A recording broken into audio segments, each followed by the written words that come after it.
Hello and welcome to the Office of the Comptroller Employee Micro Training, Cybersecurity Made Simple with PVR. So what's our goal? Cybersecurity can seem very complicated and overwhelming. Our goal is to achieve better cybersecurity results by making these concepts simple and providing simple action steps. So what are the two major cybersecurity risks for you at work? Being tricked into clicking on malicious links, prompts, infected attachments, or audio files, or giving your credentials, which is your login and password, because this is going to download infections like ransomware that can lock up your files and your systems. The second one is being tricked into processing a transaction based on a fraudulent request. And this can result in loss of funds, both for the department and for the payees. So how do you protect yourself? Cybersecurity really is not as complicated as you may think. You're already using a lot of cyber controls in your work, such as long and strong passwords, and make sure you don't repeat any passwords across your applications and don't use any passwords that you're using for social media. You're already using multi-factor authentication for a lot of the major applications, and always set it up when you have the opportunity to. And then also VPN. So don't be afraid. We've rebranded basic employee cybersecurity into 3 simple action steps. So cybersecurity is simple when you PVR: pause, verify, and report. If you follow these simple steps, you will be able to prevent the majority of breaches that happen in the Commonwealth. So first, pause. Before you click on anything, pause. Am I expecting this email or call? Do I recognize the sender? Is it from inside my organization or an official email? Be very cautious if it's outside your organization. Is there a sense of urgency? And most importantly, does it have an attachment, logo, QR code, or audio file? Also, look for anything odd. Urgent emails or texts that demand an immediate response. Any email or text that states your access, your password has expired. Any email or text asking you to click on a link or a logo or a box in order to access a file. And if you're using SharePoint and Office 365, you'll often get emails to share a file. Any email that threatens your account will be closed, or there's an unauthorized login. Another red flag is grammatical errors and misspellings, a generic greeting instead of your name. It's sent after work hours, and if the name in the email or phone doesn't match the company or what you're expecting. Also, watch out for phishing texts. What they're trying to do is scare you into clicking on that link to get more information. So don't ever click on these links in texts.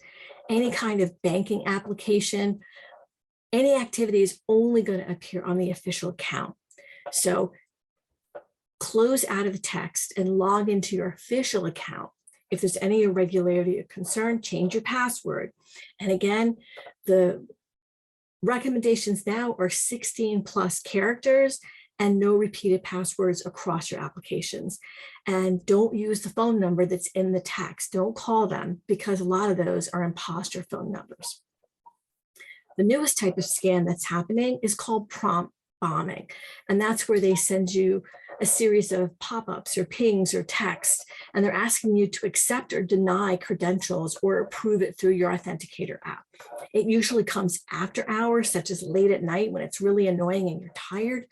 And they sometimes appear to be legitimate from your IT staff or Microsoft or Apple or the authenticator, because they're trying to trick you. And they'll say they're going to continue to prompt you until you click on a response. So don't let it wear you down, because if you select it, it may take down your phone or your tablet, your laptop, or the office network.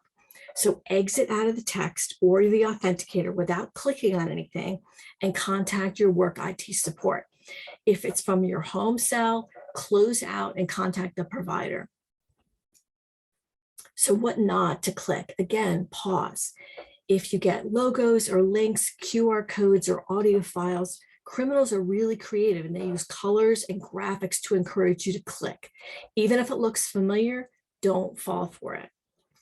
If you're using one of the electronic signature applications like DocuSign or Adobe Sign, they look really official and they use the same graphics, but make sure you're checking the email address and that you're expecting it. So contact the department or the vendor that's sending it to you and say, did you send it?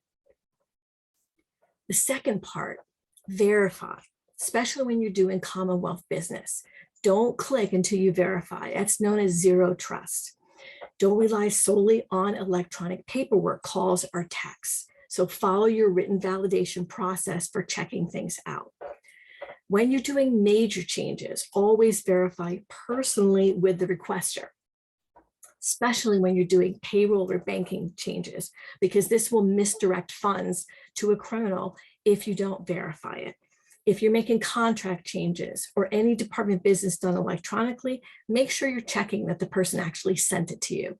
And again, if you have Office 365 requests to collaborate or join groups, because sometimes they are malicious. So assume every email or text may be malicious and verify that the request and the requester is legitimate. So how do you personally verify? You have to contact the sender, the requester, through an alternate channel. So don't rely on the phone number or the email that's in the request that you got. You can go to the address book or their website or your contract or your employee file and get the information where you can contact them. You'll get examples like Adobe Sign or Office 365. You'll get these and you just want to make sure that you're checking that someone actually sent it to you. Again, if you're doing transactions for employees and vendors, you can get them on Zoom or FaceTime or Teams. So don't rely just on a phone call. If you don't know the employee or the vendor, ask them to show you official ID so you can screenshot it. Some departments are setting up validation pins or keywords for vendor authorized signatories. And don't make any contract changes unless you have an authorized signatory who's validated it. And then step number 3 is report. Report any concerns immediately. If you can't verify the requests or the requester, then report it. Trust your gut. If it seems odd, then report it. Your supervisor or your assigned contact in IT, whoever has been designated as your contact. If your email is set up with a phishing report button, then click on the phish report button for that particular email. And then again, follow your assigned protocols. Don't be afraid to report because that's going to protect other employees in your department and other departments in the Commonwealth. You could also use PVR at home, pause, verify, and report. It's going to keep your family data and your equipment safe. Remind your kids, elders, and friends to pause before clicking. Make sure that your email, text, and calls are valid. And report to your service providers when you find spam or just delete the suspicious emails and texts. So cybersecurity can be simple when you PVR, pause, verify, and report. Be cyber safe. Always contact your supervisor or manager for your IT support and pause, verify, and report.